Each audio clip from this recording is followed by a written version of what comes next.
D'ailleurs, il déteste le sport. Il préfère s'enfermer des heures au cinéma à s'esquinter les yeux. Enchanté, mais tout cela ne répond pas à ma deuxième question. Laquelle? Est-ce que c'est toi, John Wayne, ou est-ce que c'est moi? Ah bon, bien sûr, ce n'est pas avec ça que tu vas gagner ta vie, quoi. Me voilà. Et maintenant, tu vas m'écouter tranquillement.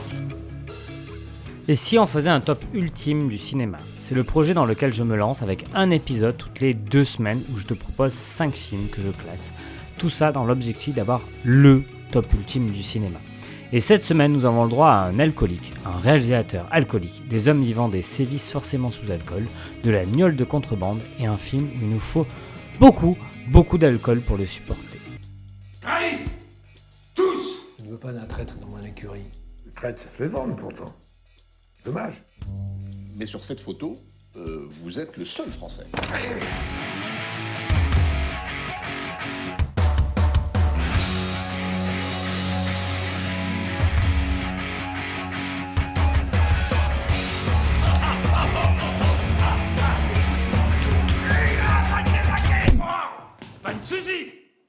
Go est un prof de fac en fin de parcours, mais il a surtout été à 18 ans un jeune nourri d'égalité et de fraternité, engagé frontalement dans l'action. L'un des derniers compagnons du Che, c'était quelque part là-bas en Bolivie en 1967. Du moins, c'est ce qu'il dit, redit et redit. La preuve, là, juste à côté du Che, cette photo sur laquelle il n'est pas, alors qu'il affirme qu'il est sûr qu'il y était. Et si c'était lui le traître qui a vendu le Che à la CIA? Ça non, il en est sûr, ce n'est pas lui. Mais aujourd'hui, une question le taraude. Des mots ou des armes, qu'est-ce qui est le plus efficace? C'est le moment de réagir et d'agir, car demain il sera trop tard. Patrick Chenet est un acteur bonimique pour moi. Je ne sais pas si le mot existe, mais en gros il me donne clairement le sourire. Et le voir faire des choses me donne beaucoup de bonheur. Donc déjà, quand on part de ce constat-là, le film, je l'avais déjà quand même pas mal à la bonne. Malgré des longueurs, un scénario qui ressemble à un rond-point et une réalisation clairement faiblarde, le long-métrage de Patrice Gauthier me paraît sympathique. Alors ça a clairement pas révolutionné quoi que ce soit, ça va d'ailleurs même pas vous laisser un souvenir vraiment indélébile, mais ça aura le mérite de vous occuper de manière pas affreuse. Dit comme ça n'a pas l'air très transcendant, mais j'essaye de vous donner un avis le plus objectif possible. Bon, et puis un film qui veut essayer de parler du Che et ses valeurs comme il le fait avec beaucoup de suffisance et d'arrogance, Donc bref, je vous le conseille, mais bon, pour s'occuper, pas plus que ça, sincèrement, ça n'a rien de très très intéressant. Et qu'est-ce qui est à garder dans le film? Plutôt la musique qui est plutôt cool et pendant tout le long métrage qui nous fait pas mal voyager avec des vieux sons un peu papa rock, bien sympathiques. Et voir Patrick Chenet qui fait là-dessus, je valide à 200%. Au niveau de la place, ça va être quand même assez bas, on va le mettre 27e. Oui, c'est sympathique, mais c'est juste devant Legend et un peu moins fun que Deathgasm, donc juste derrière.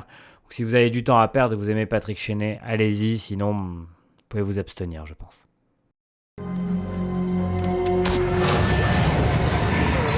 Sorti en 2010 de Pierre Morel, James Reese, travaille comme assistant personnel de l'ambassadeur américain à Paris. Fort de cette position d'insider, il se voit parfois contacté par les forces spéciales à qui il rend quelques menus services. Une vraie frustration pour lui qui se rêve en agent secret et qui ne demande qu'à sortir de l'ombre pour jouer les gros bras. Alors que se prépare un sommet international, le miracle arrive. On lui confie une vraie mission et un vrai partenaire, Wax, qu'il récupère le jour même à l'aéroport. Mais pour James, la confrontation aux méthodes musclées de cet agent surentraîné ne sera pas de tout repos. Un enchaînement de scènes d'action percutantes, bruyantes et explosives, des démonstrations martiales, une somme de pseudo-punchlines, un passage obligé par les cités et un casting étranger venu cachetonner dans un actionneur exotique, on appelle ça une bessonnerie, une formule préfabriquée à l'américaine aux ingrédients immuables liés entre eux par un fil conducteur plutôt mince, et qui met tout en œuvre pour ne pas faire dans le subtil et combler les trous d'un script gruyère, puisque comme toujours dans ces productions labellisées Europa, le scénario n'est qu'un simple prétexte à faire cracher les pétoires. Oui, j'ai utilisé le mot pétoire et je vais enchaîner avec les tartes dans la gueule et les explosions de voitures. Depuis le temps qu'on en bouffe, on ne va pas dire qu'on n'était pas au courant. Buddy movie réalisé par le fidèle et toujours très efficace Pierre Morel, qui avait déjà fait Banlieue 13 et Taken. Ce nouveau rendez-vous de l'action pétaradante, oui, je le remets, mais surtout putassière, bleu, blanc, rouge, associe donc le nouveau Bad Motherfucker Travolta en total roue libre avec le toujours propre sur lui, Jonathan Rhys-Meyers, en jeune chrysalide. Le reste se passe de commentaires, plaisir coupable pour certains, ennui morbide pour d'autres. La seule certitude que j'ai, c'est que le film sera vite oublié partout. Et si je devais garder quelque chose, c'est les punchlines du film, toutes plus ratées, lourdes, foutrement patriotiques et surjouées les unes que les autres. C'est ce qui déterminera, selon vous, si c'est de la sidération ou un vide sidéral qui va s'entraîner dans le film. Alors, au niveau de la place, parce que l'ennui n'est pas complètement constant, on va le mettre devant Thor qui lui était une catastrophe. Après, ça ne bat pas le Nespresso X Jeannot du Jardin Monuments Man, donc 30e. J'ai regardé Dallas hier. Ça déconne, tous les matins on arrive avec Dallas. Ils sont relookés comme des poupées Barbie, Bonjour ma belle. J'étais dans la douche, elle était en train de jouer, maman. Arrête un peu. Quand je suis pas à la maison, je m'inquiète parce que je sais que tu la laisses. Faut que tu restes solide, j'ai besoin de toi, maman. Enfin, un film correct. Les deux premiers étant ce qu'ils sont, c'était pas facile. On va donc parler de Bonne Mère, sorti l'année dernière d'Afzia Herzi. Nora, la cinquantaine, femme de ménage de son état, vieille sur sa petite famille dans une cité des quartiers nord de Marseille. Après une longue période de chômage, un soir de mauvaise inspiration, son fils aîné, Elias, s'est fourvoyé dans le braquage d'une station-service. Incarcéré depuis plusieurs mois, il attend son procès avec un mélange d'espoir et d'inquiétude. Nora fait tout pour lui rendre cette attente la moins insupportable possible. Alors déjà, le constat de base, c'est qu'un film qui essaye de faire une plongée frontale dans le monde des quartiers nord de Marseille, avec des tournages faits au crépuscule dans les lieux-dits, des acteurs semi-professionnels et une vraie pensée de montrer leur vie, ça m'intéresse énormément. Je ne suis pas du tout issu de la France de banlieue, je viens plutôt de la France rurale, petit village de 3500 habitants. Donc, découvrir la vie, les difficultés, les bons moments les plus délicats et surtout une certaine réalité, ça m'intéresse forcément. Je veux dire, on a eu des films comme Les Misérables ou son penchant Bac Nord et on a le droit aussi à des films qui essaient de penser les habitants, les gens qui y vivent et pas forcément sur quelque chose de négatif. Non, ils veulent simplement nous montrer qu'est-ce qui se passe là-bas, qu'est-ce que c'est la vie quotidienne qu'il y a dans ces cités. Je pense forcément à Gagarine aussi, qu'il avait extrêmement bien fait l'année dernière, en 2021. Et donc La Bonne Mère, j'étais vachement intéressé. Alors forcément, on rentre dans une firme un petit peu film social, et c'est plutôt un film social assez efficace, parce qu'il a déjà une excellente photographie, une histoire qui est prenante, et différents degrés de réflexion possibles sur le film.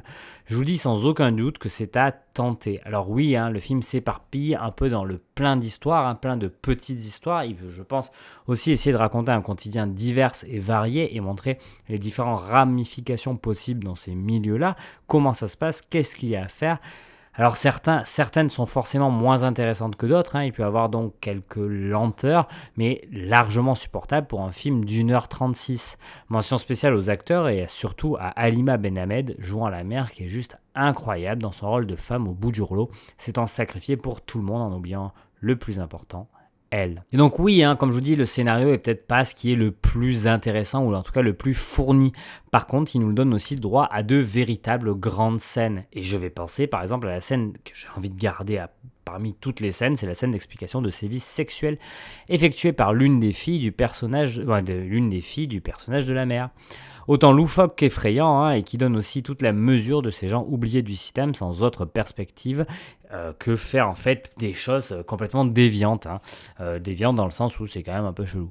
Et elles sont clairement prêtes à tout pour améliorer un tant soit peu leur vie et surtout sont prêts à prendre tous les risques. Et là, ça nous est montré assez frontalement et c'est vachement intéressant. Au niveau de la place, c'est quand même un film qui est très difficile à classer car à la fois vraiment intéressant mais où il manque un petit quelque chose pour nous marquer à l'encre indélébile.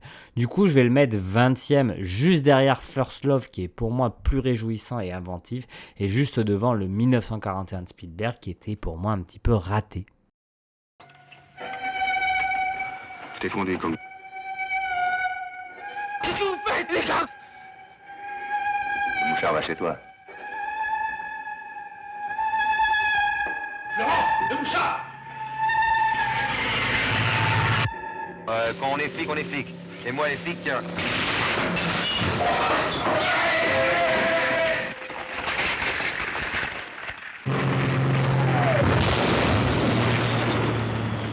On va donc maintenant parler enfin d'un nouveau réalisateur français qui est très intéressant, qui est un réalisateur assez ancien, qui a bon nombre de films et qui est un peu un réalisateur d'ailleurs oublié.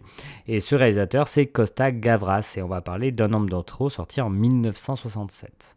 En 1943, au prix d'une opération risquée, un groupe de résistants réussit à libérer de leur prison 12 condamnés à mort. Seulement, une fois en lieu sûr, il s'avère que parmi les évadés, il y a un homme de trop. Tandis que les Allemands sont sur leurs traces, les chefs du maquis se demandent ce qu'il faut faire de cet inconnu. Un homme de trop est le meilleur film que j'ai pu voir sur les maquisards. Pour ceux qui ne connaissent pas la définition du terme maquisard, ce sont des résistants pendant la Seconde Guerre mondiale qui se cachaient dans des maquis. Ces lieux étaient souvent dans des planques, dans les montagnes ou dans des endroits un petit peu à l'abri selon l'aspect géographique. Moi qui viens de l'Hérault, on en a eu énormément par exemple dans les Cévennes. Et pour illustrer ce thème, un homme de trop est juste parfait. Il commençant sur une vraie scène de libération d'otages, puis une fuite dans les montagnes, le film se montre très vite surprenant quand un homme de trop se retrouve dans les évadés. On y voit alors des tensions et les difficultés de mener à bien un projet de défense de son territoire occupé. Et si en plus je vous dis que ce film de guerre est profondément pacifiste avec un message profond et bien plus réfléchi sur une guerre d'il y a un peu plus de 20 ans, le film de Gavras devient bien plus qu'un superbe récital d'acteurs et d'une vraie plongée dans la résistance. Il montre une autre voie et en cela fait d'Un homme de trop un film foutrement intéressant. Puis bon, on parle de Costa Gavras, donc la réalisation est somptueuse, vraiment, on a beaucoup de décors réels, avec des plans assez lointains qui va être mixés à d'autres choses. On a un Bruno Kremer qui est incroyable en acteur principal du film, qui montre vraiment toute la potentialité de cet homme, et pour moi, ce rôle avec le rôle de The Sorcerer sont les deux rôles les plus intéressants qu'a eu dans sa carrière Bruno Kremer. Et après, il y a vraiment aussi une espèce de colorimétrie et une photographie assez terne qui redonne un petit peu vraiment un aspect ancien, un aspect guerre et un aspect surtout assez grisâtre, assez difficile à tout ça, qui vient souligner un peu l'aspect difficile autour de cette période de la France. La scène forcément à garder, c'est celle du viaduc, celle qui a été faite sur le viaduc de Garabi, qui est techniquement parlant incroyable. J'aimerais véritablement voir un making-of de cette scène, car sa confection a dû être un casse-tête incroyable. Et puis émotionnel, vraiment, je veux dire, cette scène, elle est d'une puissance et d'une intelligence pour conclure le propos. C'est juste, le petit grain de sel qu'il fallait rajouter à ce film pour qu'il soit une véritable grand film du cinéma français et surtout que cette scène soit au panthéon pour moi des scènes du cinéma français. Au niveau de la place, malheureusement, il ne va pas rentrer dans le top 10. Il était vraiment pas loin, mais il sera seulement 12e. La faute à quoi ? La faute à un film qui est certes extrêmement intéressant et abouti, mais où il manque un je ne sais quoi pour me rendre amoureux de celui-ci. Et du coup, 12e. 12e, devant Beetlejuice quand même de Burton, et juste derrière, le film de science-fiction écologiste Silent Running. Quand j'étais petit, je croyais qu'il existait un endroit spécial où vivaient toutes les stars de cinéma. Une sorte de Shangri-La. Et si on avait la chance d'y entrer, on était heureux pour toujours. Des années après, me voici enfin dedans. Je suis arrivé au Shangri-La. Je m'appelle Sidney Young. Je suis un chroniqueur célèbre, un journaliste, un ami des stars. Oui, non, ça c'est pas moi. Ça c'est moi, à la cérémonie des Apollo Film Awards de Los Angeles. Sur moi, mon smoking Armani. À mon poignet, une montre Omega Speedmaster Pro. À côté de moi, l'actrice Sophie Mace. Hier soir, elle m'a dit que je pourrais coucher avec elle si elle remportait le prix de la meilleure actrice. On a commencé Stop avec de la bouse, on va le finir avec de l'archibouse. On parle de Un Anglais à New York, sorti en 2008, de Robert B. Wade. Sidney Young, jeune écrivain ambitieux, veut devenir célèbre à tout prix. L'opportunité s'offre à lui lorsqu'il est engagé au sein du magazine Sharps. Cependant, malgré ses tentatives pour s'adapter à ce milieu particulier, son côté arrogant et arriviste ne plaît pas à tout le monde. Malgré cela, il va s'obstiner à vouloir son quart d'heure de gloire. Je vais être assez rapide. Le film est mal filmé, mal joué, mal écrit et surtout il n'est absolument pas drôle. Et oui, et en plus de ça, je veux dire, le propos derrière est quand même un peu sale, hein. Un mec aussi vaniteux, aussi ambitieux, qui est montré un petit peu comme cool, comme sympathique, parce qu'il est joué par Simon Pegg. C'est un peu gerbant, Robert B. Wade. Oui, d'ailleurs, ce nom me fait vraiment penser à, vous savez, ce mème-là avec Robert B. qui revient à chaque fois, genre comme si le film était loupé, ou ce genre de choses-là. Et ce nom ressemble exactement à ça. Du coup, qu'est-ce qui se passe ? On s'ennuie, c'est long, et on finit par être plus sur son téléphone que devant le film. Et même si c'est une attitude que je n'apprécie guère, quand c'est long, c'est long. Et des fois, Twitter est plus intéressant que ce qu'on regarde. Et là, c'est fondamentalement le cas.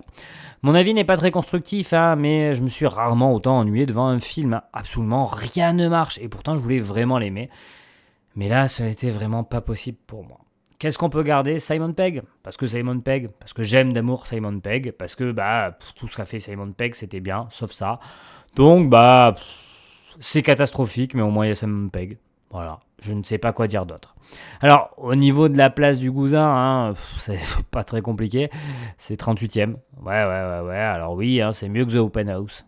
Bravo, mon garçon, tu es mieux que Open House, mais t'arrives à être moins bien que le film affiche 6e jour, à l'aube du 6e jour. Donc ça fait quand même de toi une atroce merde, faut être honnête. Et donc on a en fini avec notre top du jour, avec pas mal de merde cette semaine. Je veux dire, on a quand même 3 films, 29, 32, 38e sur 40 films. C'est pas dingo, et heureusement qu'on a Costa Gravas pour un petit peu nous aider à remonter la pente. J'espère véritablement que la semaine prochaine, ça sera mieux, parce que sinon ça va...